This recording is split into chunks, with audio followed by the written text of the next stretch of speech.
Hello, everyone. Welcome back to National Park After Dark, our Trail Tales edition. Again, this week we have lots of cool stories that you've all sent in to us. Happy belated birthday. Me? Oh my Yeah. God, it is my belated birthday because this is the 22nd. My birthday is June 20th. Thank you. You're welcome. I'm sure we had a great time. I'm sure we did too. We're recording this obviously before my birthday. I'm really excited to be 32, I think. Yeah, because I'm 32 and you Okay, so I'm turning 32. 32. Okay, yeah, I'm really excited for turning 32 and our time. We can all tell. Thank you.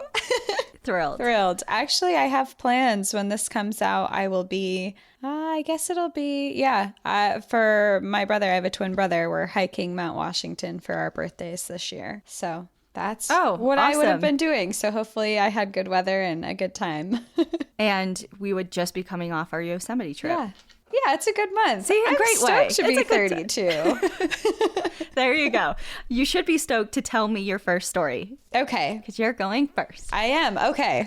Thrown to the fire. All right, I'm ready. My story is titled A Chilling Cryptid Encounter, Yellowstone National Park After Dark. Hi, Cassie and Danielle. My name is Emily, and I'm a big fan of your podcast and national parks in general. This story takes place this past summer when I worked in Yellowstone National Park. I found this podcast right before my seasonal contract ended, and I binged the entire thing on my road trip home to the East Coast. I would listen to specific episodes about each national park I was planning to visit while driving there, and it was really cool to learn about the history of each park and hear the stories that had happened before I arrived there. It was only because of the podcast that I learned that I was visiting Death Valley on its anniversary, Halloween. I spent the day exploring the valley, then made a quick stop to Area 51. Best Halloween ever. Anyways, getting to my story. I used to work the late night shift from 3 p.m. until midnight. I got into a habit of drinking a lot of coffee throughout the day so I'd be able to stay awake as the night went on. Because of this, it was pretty common for me to clock out at the end of the night and not be tired at all. One of the things I really loved to do was go for a night drive when I couldn't sleep. It was really cool to drive through the pitch black forest at night. It felt like I had the whole park to myself because there was never anybody on the roads. I would also see tons of wildlife, from mountain goats to elk and bison roaming the area after dark. It was a warm night in August, and I, yet again, could not sleep. After tossing and turning for an hour, I just decided to get up and go for a drive. It was around 2 a.m. I grabbed my keys and started walking out to my car. There is a small tree line that separates the employee dorms from the unlit parking lot. I walked through the trees and into the clearing towards my car, not paying particular attention to anything as this was a regular thing for me, when I noticed something out of the corner of my eye. I turned my head and saw a figure over by one of the smaller cars. At first, I thought this was a trick of my eye. I did a double take and realized that whatever this was hunched over the sloping trunk of the car. Its shape looked human. I couldn't make out exactly what it was in the shadows, but something about the way the body was contorted didn't look right to me. It looked like it was trying to hide. I stared into the darkness, trying to figure out who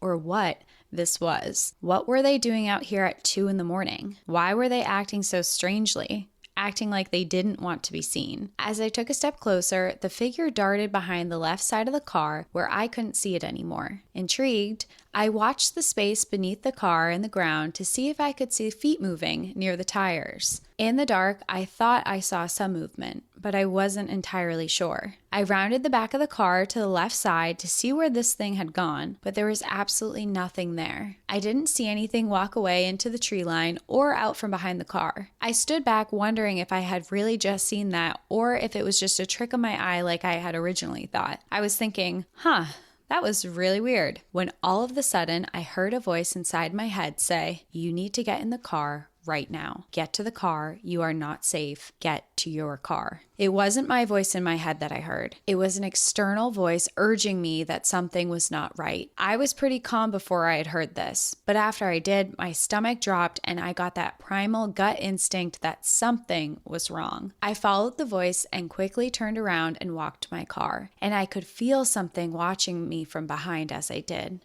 I didn't look back because I just knew if I did, something really bad would happen. I opened my door and sat down in the driver's seat, and as I was closing the door, I heard a high-pitched giggle. Oh my God, this is giving me chills just reading this.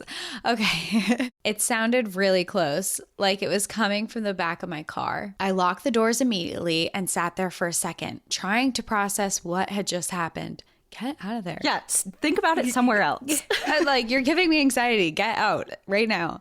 I could explain away seeing the thing. It was dark and maybe I was just seeing shit, but I could not explain away hearing it laugh. The next morning, when I told my friends and coworkers about this encounter, they were all shocked that I didn't completely freak out. I think the weirdest part about the whole thing was how I was able to remain questionably calm. By nature, I'm an incredibly paranoid and jumpy person, but for some reason, I was hardly fazed by what happened in the moment. For some reason, I thought it was all in my head. Every time I look back on it, I get full body chills. Was it a skinwalker? Bigfoot, some other sort of cryptid? I'll never know what it is I saw that night. Enjoy the view, but watch your back. You never know what lurks in a national park after dark. Emily. What she was describing in the very beginning kind of reminds me. So I'm rewatching Midnight Mass, and I'm not even gonna. I know you haven't seen it, so okay. I'm not even gonna. I'm like, yeah, that one. For those of us who have seen it, it reminds me. It's like it's not one of those shows where it's like obviously this creepy thing that's just like in the beginning that's like there and it's terrifying. It's just like a little shadow, and it kind of, you have to adjust your eyes to the scene to kind of see it. And then it like darts away really quick. So it reminds me of that. It's like it's off, there's something there. Did you see it? Did you not see it? It's intelligent because it's responding to you. And yeah, it reminds me of that. The laughing is out of this world. You know what I mean? Feels like a person to me, like a creep in the dark. You know, when you feel like someone's watching you and there's a voice inside of your head that says, get out right now, you're not safe. Or if someone's walking too close behind you, or if there's just sometimes you just get off feelings about a person. When they were describing that voice in their head, I'm like, I've had that voice before, and that feels like a person to me, but they do talk about they were weirdly calm and things, but I don't know, that voice feels like a person to me. And then hearing a laugh, I don't know. When you say giggle, was it a high-pitched giggle? Was it feminine? Was it more of a masculine sound? I don't know, but it feels like a person to me. Yeah, and remember when she was like, what were they doing out at 2 a.m.? It reminds me of when you're in the airport and you're like, where is everyone going as you're somewhere? It's like you're there. What are you doing there at 2 a.m.? Right, yeah. That's the first thing I thought of. Yeah, either way. Close call, but glad it turned out the way it did.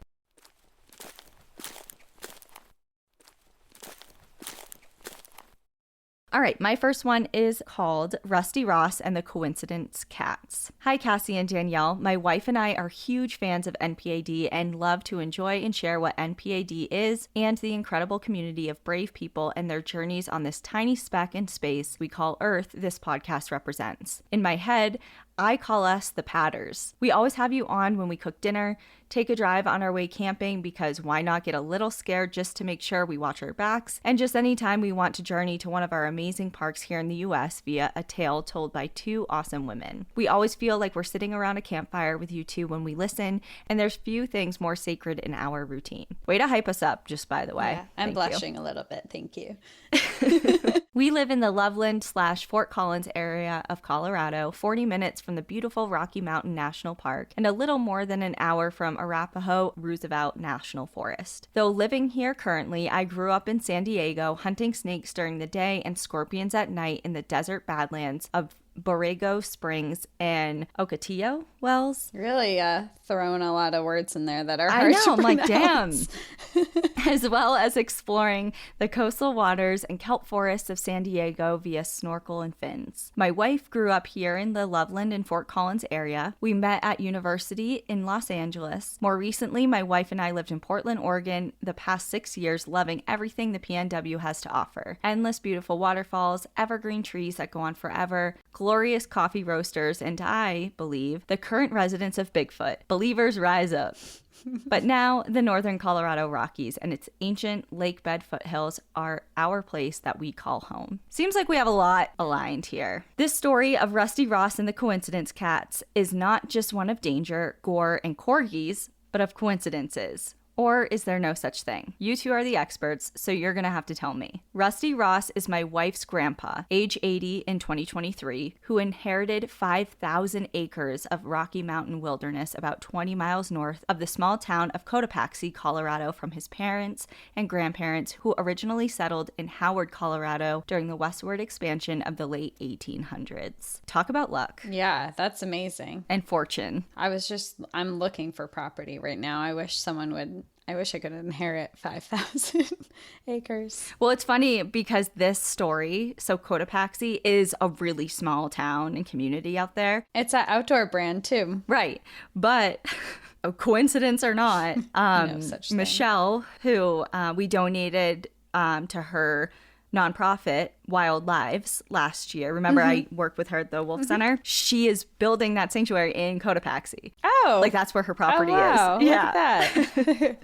Not to out you, Michelle, but There it is. anyways. He lives in the electricless cabin at 9,900 feet in elevation he was born in and has been cattle ranching for over 40 years, as well as a guide for elk and deer hunting in their respective seasons. His property butts up against one of the last undisturbed indigenous peoples of the Rockies before they were taken away for their land in the late 1980s. My point is, the place is out there, and it's beautifully untouched. At night, while we were sleeping in his cozy cabin, I swear we can feel the core of the earth churning because of the lack of city lights, noise, planes, and civilization. I feel a sixth sense, one of almost primal instincts kick in when we are up there. I'm rooted, planted, and one with the earth. No bars held. It's beyond sacred, it's deeply transformative, and it feels like I found origin. As a way to preserve the land and its amazing beauty, Rusty donated his land to the Rocky Mountain Elk Foundation years back, so all of his land is federally protected and will always be a safe haven for all varieties of wildlife ranging from beavers to deer, bear, elk, and various varmints, and,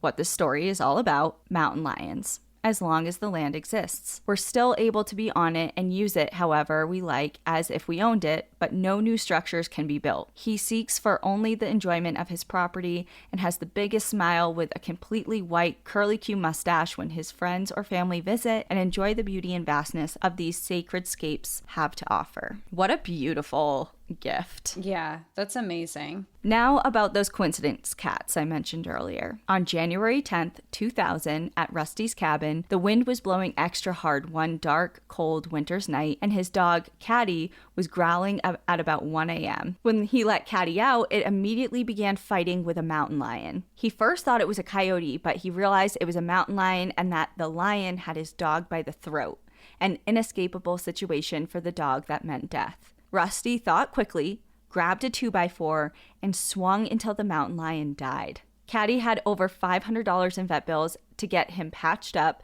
and his injuries required a lot of time to heal from. The moment was terrifying and a real shock to the small community of Cotopaxi. Rusty essentially told people, "It's dangerous out here. Use my survival as a lesson." But Did the dog survive? Yeah. Okay. $500 at the vet. Yeah. Yeah, you said that it cost a lot. That doesn't mean that they survived. Oh, to get patched up. Yeah, Okay, the dog lives. okay. The dog lives. I feel like we were Mountain lion all does like not breathing and ready to press stop. I'm like, stop recording now. Episode Dog over. But this is just the beginning.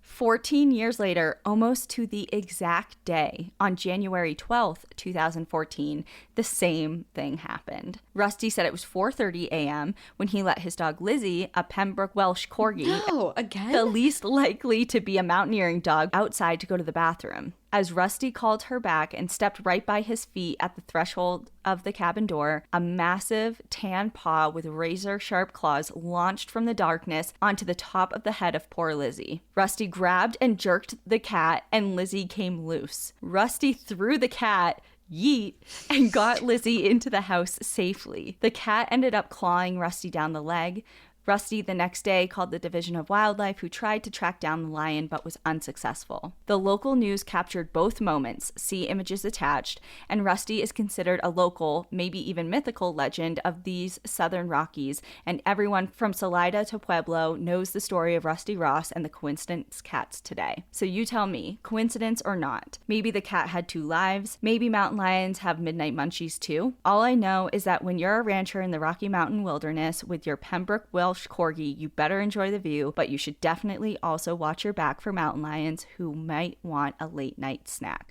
Love always, Luke and Ashlyn. And he did attach, I'm not going to post the one that you can look it up, I'm sure, but it's literally a picture. There's a few different ones. I'll post like the newspaper clipping photo, but there's a picture of, and it's a framed photo of the first incident. And Rusty's literally like one leg up, like one kneeling down. He has the 2x4 in his hand or whatever it is. Like it looks like a campfire log, and the dead mountain lion in front of him. Gnarly. And I won't post it because people are going to come for me, but he fought a mountain lion twice. I mean, and won both times, which is, well, crazy. I don't know if that's a coincidence. Oh, well, the attacks coincidence. I don't know. Almost to the exact day, like, what was it, a decade apart or so, is a little weird. It is. And it clearly wasn't the same cat because the first cat is dead. It was another cat that was out for anniversary revenge. That's right. The word around town was that it was time. A debt was owed.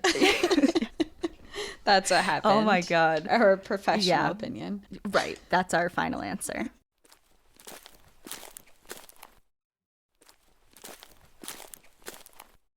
Okay, well, my next story is titled Low Flying Pterodactyl. Hey guys, I had a pretty horrifying experience in the Australian high country, which is made up of some incredibly remote and dense bushland. Both state and national parks make up the area. A group of us were camping in the Hokwa Hills Historic Area, which although is a state forest, the national park is only a few 100 meters up the road. The group consisted of my sister and her husband, a friend and her husband, and myself and my partner, now ex-partner. The other two couples were camping in camper trailers, however, we were camping a little way away from the main group in a tent. The campground is located in a valley with a river that runs along the side of it. We were up there with multiple dogs and also our horses, and there were a couple of campers a little bit further down the river. The road that led to the campsite forked before the entrance with the other road leading up into the mountains and towards the national park. One of the first nights I was awoken to the most blood-curdling scream sound I had ever heard. It was loud and echoing through the valley. I panicked, but froze in bed and tried to rationalize what the noise could be. My partner had the opposite reaction and started to move around on the blow-up mattress, making all the noises in the world. I shushed him and we both lay there frozen in fear. All I could think of at the time was the campers near us were being murdered, which could only mean that they were coming for us. The sound got closer and it sounded like it was circling our tent. As I laid there, I tried to rationalize that it couldn't be anything too serious, as I hadn't heard any of the dogs growling. Just as I had that thought, one of the dogs started with a low growl. The type they do when they are scared, but still trying to warn off a predator. Heart racing, I laid there, waiting for the inevitable claw/knife through the tent side. Just as suddenly as the screaming had started, it seemed to move up the road and towards the national park, and then disappeared altogether. Both my partner and I lay there for a second, before he turned to me, and with the most sincerity, he broke the silence with, "I think that was a pterodactyl." What a wild assumption. Okay. Correct. Just as he said that, a massive gum tree up the river snapped at the base and fell. This cemented the ridiculous explanation for my partner. With the prehistoric dinosaur seemingly gone, he drifted off back to sleep. My body found this to be the perfect time to need to relieve itself. I cautiously snuck towards the door, and with the loudest zip in noise history, I opened the door to what I expected to be a bloodbath. Instead, it was a full moon, horses grazing peacefully, and not a thing out of place in this campsite. The next morning, when we were chatting around the campfire, no one from our group had heard a single sound, nor had woken up during the night. My brother-in-law did have a laugh, though, when we told him the story and proceeded to play the sound from his phone, from an app, for hunters to use. Turns out, the pterodactyl was in fact just a rabbit. Least it wasn't the Button Man, who we've also had the pleasure of meeting up there. Allison. What is the Button Man? I don't know what the Button Man is. Do you know the Button Man? And it's Australia, right? Yeah. Yeah, they're in Australia. I'm not familiar with Australian lore, I guess. It says some deer hunters call him the Button Man because he puts little bone buttons in his ears and all sorts of stuff, and he collects deer antlers and he carves them into interesting shapes. It sounds like a normal person to me. Like people do that for Etsy. What? I don't know, because then another article comes up and it says, who is the Button Man? More details emerge of spooky expert bushman who could hold the key to finding married camper who disappeared with his beauty queen friend and his wife had no idea. Who is the Button Man? So Tell me more. We need to know who the Button Man is. It's like the most insignificant detail of that whole story. And it's the one thing. Also, it's really funny that it was just a rabbit, but who is the Button Man? Yeah, that's really the moral of the story. Please follow up. Someone. Like with solid information. Okay, my next story is titled A Feline Sign. Hey gals, I sent some tales a couple weeks ago, but wanted to reach out again as something recently happened which jogged my memory of this whole situation in general. It's a story of a sign from beyond this living realm that we know. Ever since I was old enough to understand it, I've always considered myself to be a sensitive to whatever it is that's out there that we just don't fully understand, and I don't know if we ever will. All I know is I've seen some glimpses of spirits, ghosts, entities, heard unexplained noises, have felt disembodied touches, and can deeply feel what I just call energy. If a place is haunted or has some sort of spiritual history, I can usually tell. It's just a feeling that I get both physically and emotionally. Anyways, I'm sensitive. I've been blessed to have yet to experience the passing of a close loved one, but I have certainly not been spared from the agony of beloved pets passing away. Quite a few, actually, as my family always had many cats. When I was 7 and just about to start the 2nd grade, my parents thought it would be nice for me to pick out a cat of my very own, since the ones we owned were usually the ones that just showed up. We went to PetSmart on one of those weekend local rescue events, and I picked out a sweet 10-week-old girl who I named Emma. After only a few years, Emma took to escaping outside and just spending some time out there before returning for dinner. That stresses me out, I just have to say. I'm not an outdoor cat girl. My stress level's too big for that. I am. I know that I'm an optional outdoor cat girl. I'm like, if a cat wants to be outside, we had a cat that you could not contain. I think that's why you would try to keep her inside. And if you had the windows open, she would claw her way through the screen and get outside. And there was no keeping her in. She was an outdoor cat through and through, unless you wanted your entire house destroyed. And my mom had a lot of land, so she could do whatever she wanted. But yeah, it's just too stressful for me. There's certainly risk involved if you do that. Oh, look at that. Thankfully, my parents' house rests on 42 acres of mostly woods in a relatively rural area, so I wasn't too worried for her safety. However, the house is close to a road, we had asshole neighbors, and coyotes frequented the woods. Yeah, just all of those. Danger at every turn. Anxiety.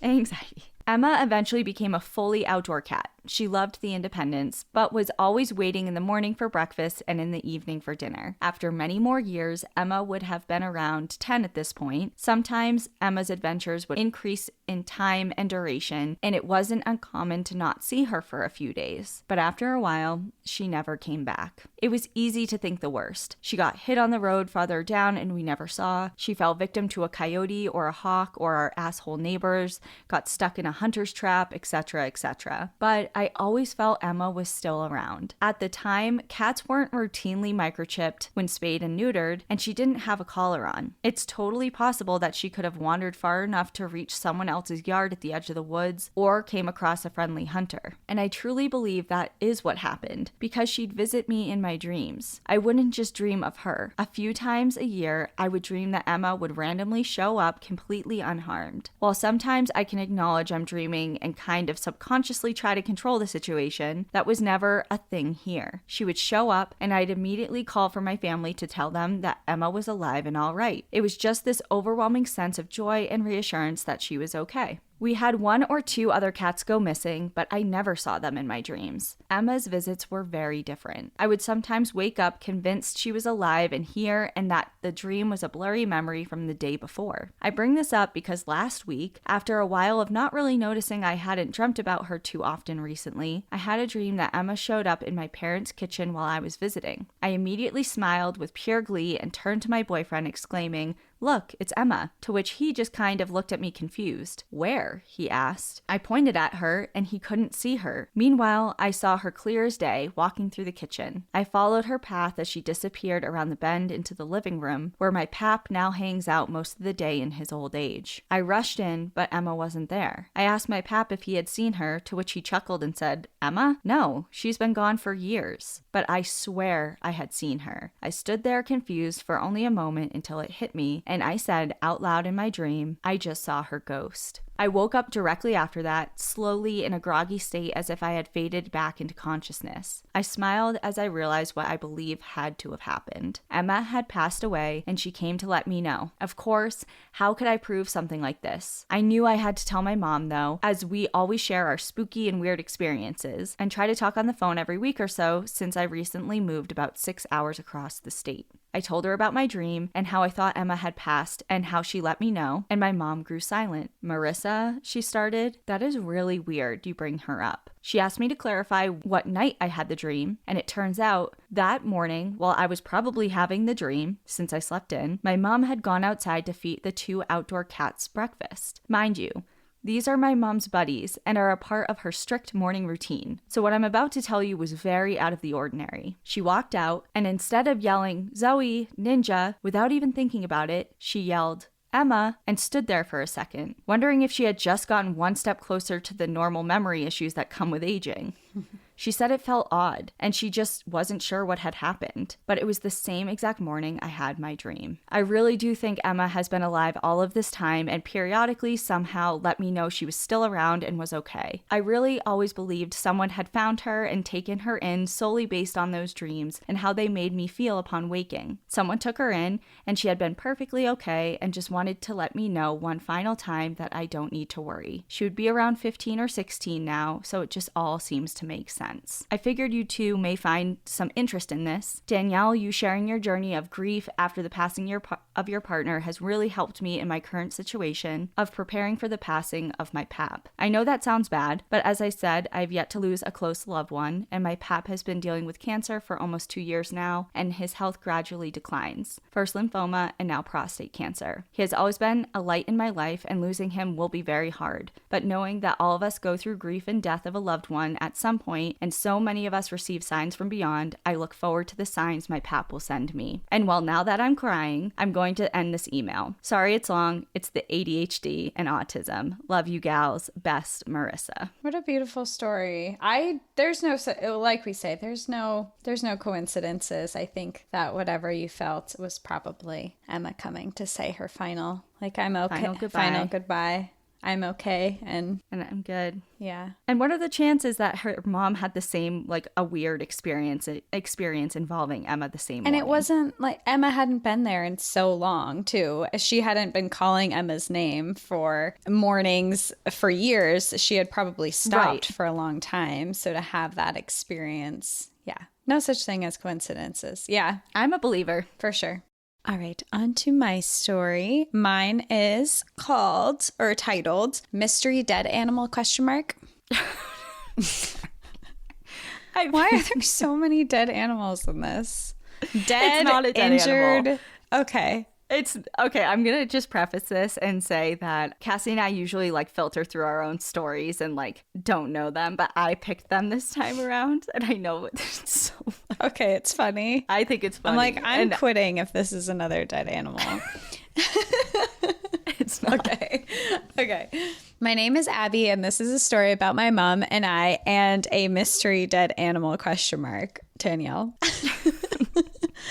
We would love it if you read this on the pod. I have been a listener since the first episode and love the depth of research you do and the banter you guys have. You make me want to jump on a flight from Little New Zealand and hike around your national parks. Do it. My mom and I do trapping, aka hiking holidays, both keen walkers and lovers of nature. Side note, indigenous language of Aotearoa. New Zealand is Maori. I have put pronunciations in brackets in case that helps. It does. Thank you very much. You don't say everything as it's spelled. I see that. Thank you. Oh my God, these are gonna. Sorry. Oh my God. There's so many. There's so many. Sorry, if anyone was reading this, there's so many difficult things to pronounce coming my way. Let's see. We can just count them. 1, 2, 3, 4, 5. I'm just gonna go for 5 it. or 6 national parks. Everyone can just struggle with me. Okay.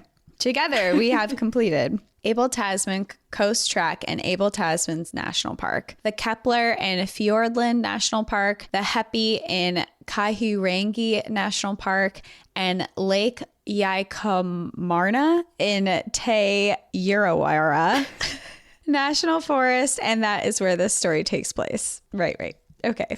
Now that that place, yeah. That mouthful. We understand. Thank you. I understood everything you just said. I'm curious of these places now. Back in 2017, we bundled into the car nice and early and drove almost 6 hours to our B&B and edge of Te Uruwara National Forest Park in the middle of North Island. This is a drive that starts on the State Highway 1, traveling south to Rotorua, and finally heading out into the WAPs and rural roads of the forest park. Once we hit the dusty gravel road, we would pass through many small settlements that had cattle grates as their gates, as animals like cows, pigs, and horses roamed free within their boundaries. We made it to our Airbnb for the night in Tui. Oh my God, you really hate me, Danielle. Okay. I'm sorry, I forgot about this part of it. I blocked this part out when I was reading it. We made it to our Airbnb for the night in Tui, Wairoa for one of our night stay before our host graciously dropped us 50 kilometers away at the southern end of the lake at Onipoto. Yes, it was the closest place with availability and hot showers at the time. A bit about Lake Waikaremoana and the tramp we did around the edge of it. It is a relatively short multi-day hike spanning just 46 kilometers one way. Mom and I completed it over 4 days as we like to make a lot of stops and view wildlife. Hunting for the massive Koori snail, its shell is the size of an adult palm, and vibrant purple and blue mushrooms, while stopping at viewpoints on bluffs and in forest dells to view the water. You walk around the edge of the lake, staying in huts or tenting at campsites. This lake is 54 square kilometers, 21 square miles. For a few years, there were arguments about who owns the land and therefore who maintains the lake track. Last year, it was finalized that the local iwi would take control over our state entity. The Department of Conservation, DOC, had maintained and managed it for many years prior. We completed the first 3 nights and 4 days of our trip without a hitch, making our way to the last hut before heading to the beach for the lake for a boat trip back to the other side upon completion. The last hut we stayed in was Maraoiti Hut. It was getting late on the last evening. We ate dinner, cooked on the wet back of the fireplace, and played some cards before heading in for the night. We were the only people staying, and the huts have no locks and no doors except for the front door. The bunk rooms were 2 high beds, white wood, with a crawl space below the ground floor bed. We snuggled up in our sleeping bags, Mum closest to the door and me on the other side of the room. At about 1 a.m., I woke up to Mum whispering my name. Abigail? Abigail? Are you awake? I stirred and awoke. I am now, I said. What's wrong? Mum motioned towards the underneath of her bunk and whispered. I put my arm down the side by accident and I touched something furry. Now I'm awake, lying on the other side of the room, feeling a giddy stress build up, but with no intention of getting out of bed to kneel on the floor with my torch and peer underneath my mum's bed. What did it feel like? I asked. It felt solid but hairy. I'm wondering if it's a possum, she said. I said, I feel I have to put it out there. Do you think it's a person hiding under the bed? Mum froze, and after some back and forth over a discussion and decision that neither of us wants to get out of bed to check, she casually rolled up over saying, well, I hope it's nothing sinister, but since we aren't willing to check, let's try and get more sleep and see what it is in the morning. Of course, we had no sleep after that, lying awake thinking there might be someone on the floor of our bunk room. As morning broke, I rolled over to see that Mum's bed was empty, sleeping bag unzipped, but she wasn't in it. I instantly yelled out, Mum! I hear her rustling from the kitchen and she says, I'm in here, love, just making tea. I got out of the bed and stumbled to the doorway. I thought you had been taken for a second, I say. No, love, have been up for hours, just couldn't sleep, she said. After a brief good morning, I remember about the solid hairy object under the bed and asked if she had taken a look. She hadn't and wanted me to be there with her when she checked. When we went back into the bunk room and both got on the ground, I shone my head torch under and there was this brown, furry-looking object at the back. We took the poking stick from the fireplace and fished out our mystery. Dead animal? It turned out to not be living at all, but a woolly camping sock with something stuffed into it. Mom's face just turns from shock to amused and she rolls her eyes. I'm young and innocent at the age of 19 and have no clue what I'm looking at. Mom says, "Don't touch it. I'm just going to put a sock on my hand." I looked after her, confused, as she proceeded to put an ankle sock over her hand and then give me some of the parcel. She holds the thing on the inside and asks me to pull the woolly sock off. Lo and behold, hidden within this woolly tramping sock, hidden down the side of a bunk at this tramping hut, was a 1991 Playboy magazine. I then knew, and you probably know too, why she wanted a barrier between herself and this crusty object. Ew. Smack bam on the front cover was a lady posing in a tiny bikini for the camera. This magazine was 26 years old when we discovered it. My mom is a modest lady, and so after contemplation about what to do with it, we shoved it and the sock underneath the bed as two separate items and carried on with our mission. Now it's just a funny story we share. Yes, Mom did thoroughly wash her hands after. And that is the story of the mystery dead animal porno magazine while tramping in the forest. Thank you so much for reading. It has taken me a long time to put into words because it's a long story. Love listening to your stories and love your intros. Keep up the great work, ladies. All the best, Abby. What a story of mother-daughter bonding. I was not expecting. That was a turn and a twist I was not expecting at all. Told you it wasn't a dead animal. It certainly wasn't. Aren't you happy? I don't know. I don't know what I would prefer, to be honest. That's disgusting. Not the magazine, just like what might be on it. Just the whole situation is 26 years old. Yeah. Like, it's just been there. How many people have used that Oh my God. Okay. And it's in a I didn't even think of that, honestly. Yeah. How many people use this? Okay, I'm done. Okay. I did not even think of that. I was thinking that it was just like a one-off thing. I'm going to go out on a limb here and say a guy being a guy and them just like stuffing into it between the bed, and it's just been forgot about for decades. Not someone repetitive, like not like a thing that's like Sisterhood of the Traveling Pants or some Sisterhood of the crap Traveling like Sock Porno Magazine. Brotherhood of the woolly sock. Of the woolly, yeah, woolly porno sock. Yeah. Okay. Well, now that that's taken a turn, let's talk about squirrels. I love squirrels. My squirrel. Oh yeah, squench. What is it? Scrunch. Scrunch.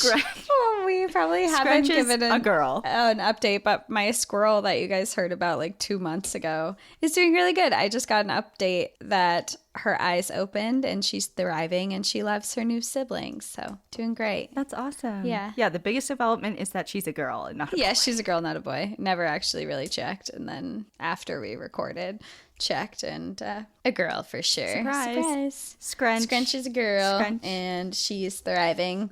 She's living her best squirrel life. Awesome. This story is titled Killer Squirrels of the Parks. Ooh. Scrunch, the killer squirrel. Scrunch. The Revenge of Scrunch.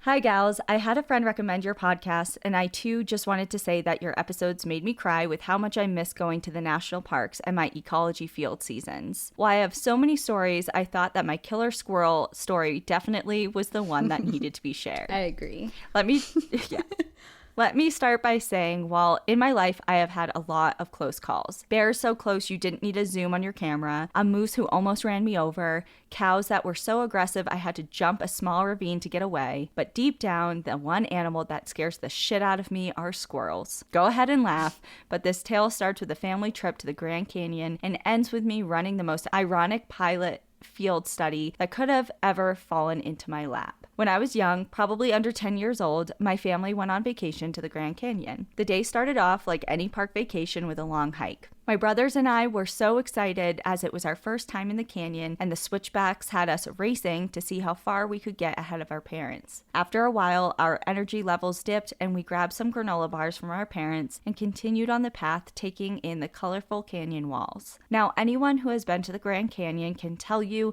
there are a ton of signs mentioning not to feed the wildlife. Being a stickler for the rules even as a child, I had no plans on sharing my snacks with the native animals. However, the literal second I opened that granola bar, and I do mean every squirrel within a quarter mile started popping out of every crevice within view. Wary, I kept walking, picking up the pace while munching on my bar. The squirrels quickly started following me, inching closer and closer like a pack of hungry lions. Getting nervous, I started jogging to try and catch up with my brother, and the squirrels picked up the pace.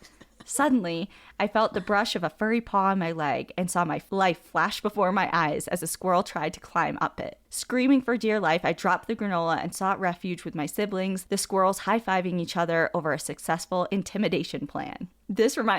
Okay, I'm going to reference a movie that I hope you can understand. We'll try.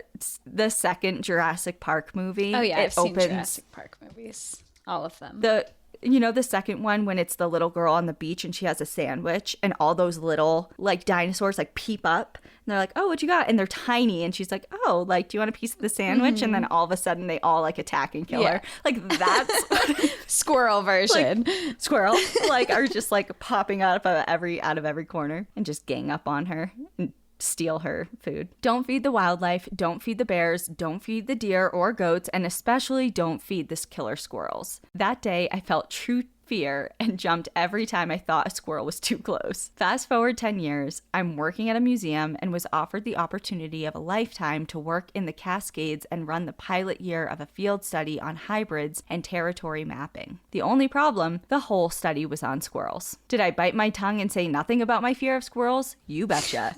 Did I face several more death-defying moments with squirrels? Well, there's a reason we named a squirrel Capone. In the end, though, my crew and I got to know those damn squirrels insanely well. We cried when one of the squirrels was killed by a predator, and we laughed when squirrels shouted insults at one another from their territories, and we even named every dang squirrel we encountered on the same 7-mile stretch we walked from 5 a.m. to 4 p.m. almost every day for 2.5 months. While I am still scared as fuck of squirrels, never tell my boss, and definitely screamed when a squirrel we named Parkour jumped on my face, I'll never forget my adopted squirrel family in the mountains, Stephanie.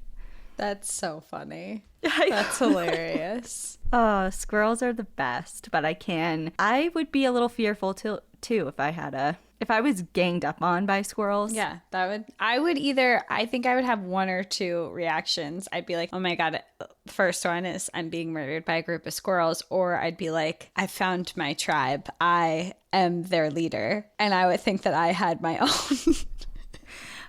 I would have my own tribe of squirrels, my own gang. I will say I had kind of not anything near this type of experience, but last August, it was on the hike that I had the sign from my dad in Mount Rainier last August on his birthday. And so I was alone and like I got to the summit, the viewpoint, whatever. I sit down and it was like this big volcanic rocky area. And as soon as I sat down and like I haven't even opened my bag yet, like there's not even food in my hand yet, the chipmunks came for blood. There were so many of them. They were like on my legs. They were like scurrying under like my butt and like between my legs, and like they were just staring at me on their back legs. I'm like, you're freaking me out. Like I'm scared. Like they were so ballsy, and it just is so disheartening because like Stephanie said, like don't feed them because they scare people when you feed them. I had a instance with that on Hunting Island in South Carolina. They have a population of deer there, and I was there years ago. I mean, this was 2016 now that I was there, so I don't know if it's still going on or not, but it was the same thing when I would go, and we had a campsite. It was just a regular designated campsite with a fire pit, a picnic table in the woods. And as soon as we brought food out and put it on the picnic table, we were surrounded by deer, and they were coming right up to us. I mean, they were trying to stick their head in the bag of chips that they had, they were touching us and they were covered in ticks trying to touch us, and it scared us. I mean, normally I would love to think that I was a deer whisperer and I was like the only person who could touch these deer and they had suddenly befriended me, but that's not like real life, obviously. And they were just habituated to all the people who had been feeding them, and now they were super close to me and they looked like they carried diseases, and I was just like, I don't want these animals near me at all, even though they were cute. It's like, I don't want them right here. It's just not good in any sort of way. No, and they're not like scary animals. You don't think of a squirrel or a chipmunk as scary, but when they're in your personal space and you don't know if you're going to get bit or you're going to get a disease if you do get bit, it gets scarier. Yeah. And then like obviously, so I get up, I'm like, I can't deal with this. And then I look over and there's like people feeding them like their Cliff Bars and stuff. I'm like, you're the reason. Come on. But anyway, I think that's it for our regular episode. Yeah, we have 2 more for outsiders on Patreon or Apple subscription. So if you want to keep listening and listen to our other ones, I have one that's titled The Unexpected Find. That is very interesting. I actually kind of forget what that one is, so I'm excited. And then mine is titled Become Who I Was Meant to Be. Oh. Well, if you're interested, go join Apple subscriptions or Patreon. But if you're not, we'll just see you during our next episode. And in the meantime, enjoy the view. But watch your back. Bye, everyone. See ya.